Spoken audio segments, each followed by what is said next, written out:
Okay, excuse my ugliness, and sorry this is a webcam video. I usually don't make webcam videos, but I had no other way to make one today, so yeah. I'm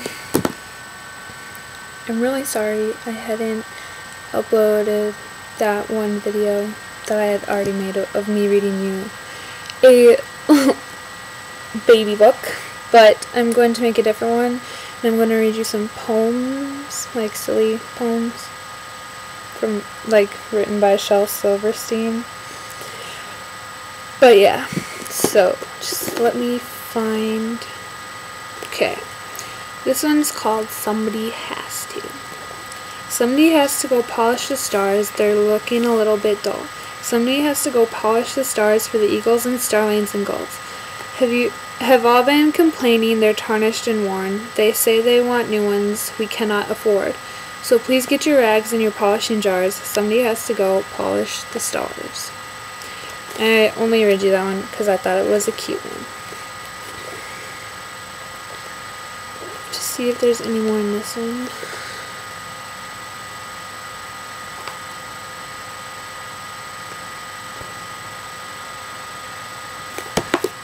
I have a few in this one too. Okay.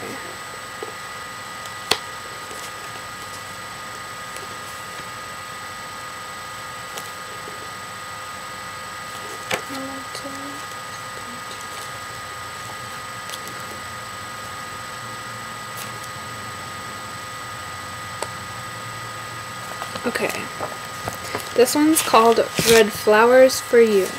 They could be poison ivy, they might be poison oak, but anyway, here's your bouquet. Hey, can't you take a joke? I know these are really stupid, but yeah. Okay.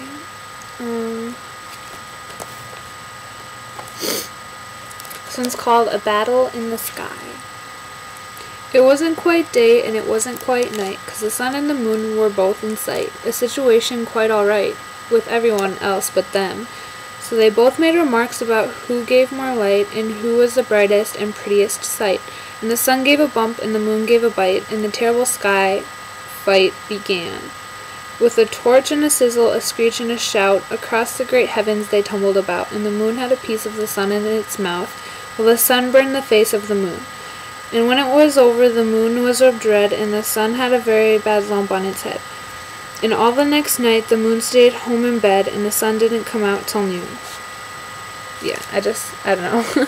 I picked some random ones that I liked. This one's called Dancing in the Rain. So what if it drizzles and dribbles and drips? I'll splash in the garden, I'll dance on the roof. Let it rain on my skin.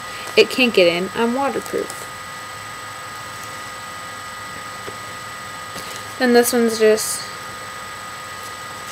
silly. I only have two more, so don't worry, this is almost done. No, I did not take a nap. The nap took me. Off the bed and out the window, far beyond the sea. To a land where sleepy heads read only comic books and lock their naps in iron safes, so they can't get took. And as soon as I came to that land, I also came to grief. The people pointed at me, shouting, "Where's the nap, you thief?" They took me to the courthouse. The judge put on his cap. He said, "My child, you are on trial for taking someone's nap. Yes, all you selfish children, you think of yourselves and don't care if the nap you take belongs to someone else. It happens that the nap you took, without a thought or care, belongs to Bonnie Bolingbroke, who's sitting crying there.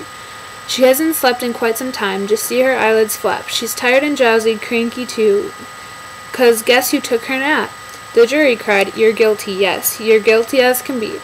Just return the nap you took, and we might set you free." "I did not take the nap," I cried, "I give my solemn vow. And if I took it by mistake, I do not have it now." "Oh, fiddle fudge," cried the judge, "your record looks quite sour. Last night I see you stole a kiss. Last week you took a shower. You beat your eggs, you whipped your cream. At work you punched the clock. You even killed an hour or two. We've heard you darn your socks. We know you shot a basketball